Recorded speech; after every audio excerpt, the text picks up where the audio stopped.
Welcome to Kathaivanam YouTube channel. Wayanad கேரளாவின் மிகவும் அழகான மலைப்பகுதிகளில் ஒன்று. பசுமை, பனி, குளிர்ந்த காற்று என்று இன்றும் பிரபலமான சுற்றுலா தலமாக விளங்குகிறது. ஆனால் அதற்கு பின்னால் ஒரு கருப்பு மர்மம் இன்றும் தொடர்ந்து வருகிறது. லக்கிடி கேட்வே. இது வயநாட்டின் நுழைவு வாயில். இது 9 ஹேர்பின் பெண்டுகளை கொண்டது. ஒவ்வொரு வளைவிலும் ஒரு அமானுஷ்ய மர்மத்தை அவ்வப்போது வெளிப்படுத்திக் கொண்டே இருக்கிறது அந்த இடம். இந்த இடத்தில் இரவு 12க்கு பிறகு யாரும் கடந்து போக பயந்து நடுங்குகின்றனர். அதையும் மீறி தைரியமாக சென்றாலும் சிலர் நிற்காமல் ஓடிவிடுகிறார்கள். ஏன் தெரியுமா? அது ஒரு வரலாற்றின் கருப்பு கதை.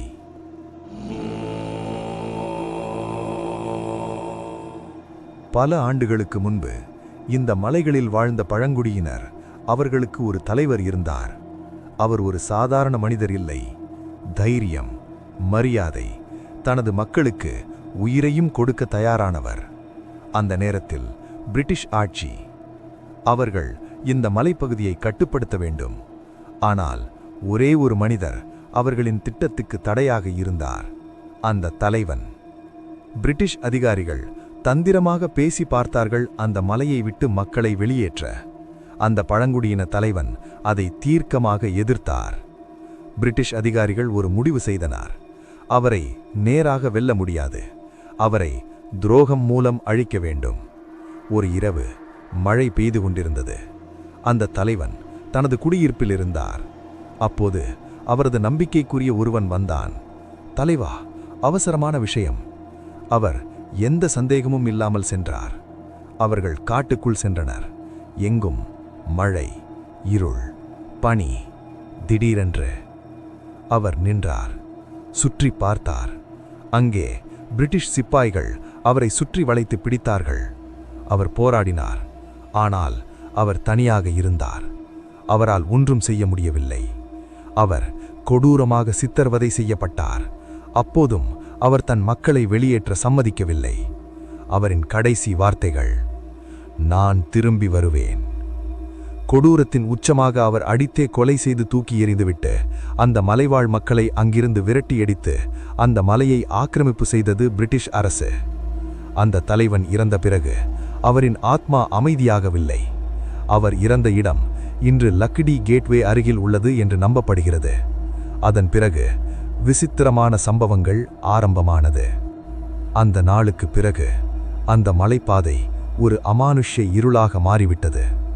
முன்பு அமைதியாக இருந்த காடு இப்போது ஒரு விசித்திரமான அமைதியை கொண்டது. சில மாதங்கள் கழித்து இரவு நேரம் அந்த மலைப்பாதையை கடந்த சில பிரிட்டிஷ் அதிகாரிகள் மர்மமான முறையில் இறந்து போனார்கள். விபத்தோ அல்லது மிருகங்கள் தாக்கிய தடயமோ எதுவுமே இல்லை. இரத்தம் கக்கி இறந்து போனார்கள். சில வாரங்கள் கழித்து மீண்டும் மர்ம மரணம் தொடர்ந்தது. அந்த மலைப்பாதையை உபயோகிப்பதே பெரும் பயத்தை உண்டாக்க தொடங்கியது. அதன் பிறகு பல காலமாக பிரிட்டிஷ் ஆட்சியில் அந்த மலைப்பாதையை இரவு நேரங்களிலும் தேவையற்ற நேரங்களிலும் யாரும் உபயோகிப்பதே இல்லை. காலங்கள் சென்றது.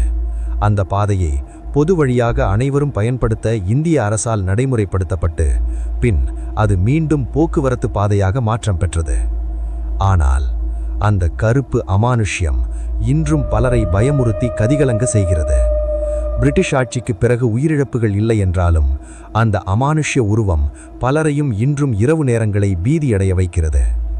இன்றும் தொடரும் அந்த அமானுஷ்ய சம்பவங்கள்.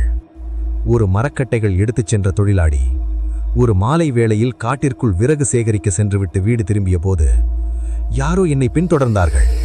காலடி சத்தம் தெளிவாக கேட்கிறது. ஆனால் திரும்பி பார்த்தால் யாரும் இல்லை.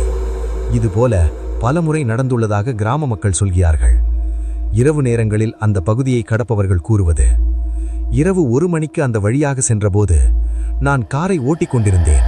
அப்போது ரோட்டின் நடுவில் யாரோ ஒருவர் உயர்ந்த உருவத்திலும் நீளமான தலைமுடியுடன் நின்று இருந்தார். திடீரென்று பிரேக் போட்டு காரை நிறுத்தி பார்த்தால் அங்கு யாருமே இருப்பதில்லை. அந்த மனிதர் மறைந்து விட்டார். அது மனிதனா இல்லை பேயா என்று தெரியவில்லை. ஆனால் அந்த உருவம் இன்னும் நினைவில் இருக்கிறது என்று கூறுகின்றனர். ஒரு குடும்பம் விடுமுறைக்காக வயநாடு சென்றது. திரும்பும் வழியில் அவர்களின் கார் திடீரென நிறுத்தப்பட்டது. என்ஜின் வேலை செய்யவில்லை. அந்த நேரத்தில் கார் வெளியே யாரோ நடப்பது போல சத்தம், கண்ணாடியில் தட்டுவது போல என்று அந்த உருவம் பீதியடைய வைக்கிறது என்று கூறுகிறார்கள். பலர் கூறுவது, அந்த இடத்தில் ஒரு விசித்திரமான அழுத்தம் நிலவுகிறது. மனம் பதற்றமாகி விடுகிறது. யாரோ பின்தொடர்கிறார்கள் போல உணர்வு வருகிறது. அறிவியல் விளக்கம் வர்சஸ் அமானுஷ்யம். இந்த சம்பவங்களுக்கு சிலர் அறிவியல் விளக்கம் தருகிறார்கள். பனி காரணமான மாயையம், தனிமை காரணமான மன அழுத்தம் மற்றும் இரவு பயம் போன்ற சூழலாக கூட இருக்கலாம் என்று அறிவியல் படி கூறுகின்றனர். ஆனால் எல்லா சம்பவங்களையும் இதனால் விளக்க முடியுமா? ஆராய்ச்சி மற்றும் உண்மை. சில ஆராய்ச்சியாளர்கள் அந்த இடத்தில் EMF அளவுகள் மாறுபடுகிறது என்று கூறுகிறார்கள். சிலர் அந்த இடத்தில் வீடியோ எடுத்தபோது அதில் ஷேடோ லைக் ஃபிகர்ஸ் இருப்பதாக கூறுகின்றனர். இன்றும் தொடரும் மர்மம். இன்றும் பலர் அந்த இடத்தில் செல்ல பயப்படுகிறார்கள். சிலர் அந்த இடத்தில் பூஜை செய்கிறார்கள். சிலர் அதை ஒரு எச்சரிக்கையாக பார்க்கிறார்கள். இப்போது நீங்கள் சொல்லுங்கள், அந்த தலைவனின் ஆவி இன்னும் அமைதியாகவில்லையா? அவர் இன்னும் தனது துரோகத்தை நினைத்து கோபமாக இருக்கிறாரா? அல்லது இது எல்லாம் மனித மனதின் மனம் நடத்தும் ஒருவித விளையாட்டா? நீங்கள் என்ன நினைக்கிறீர்கள்? உங்களில் யாராவது இந்த இடத்தில் அமானுஷ்ய அனுபவத்தை உணர்ந்திருக்கிறீர்களா? உங்கள் கருத்துக்களை கமெண்டில் பதிவு செய்யுங்கள்.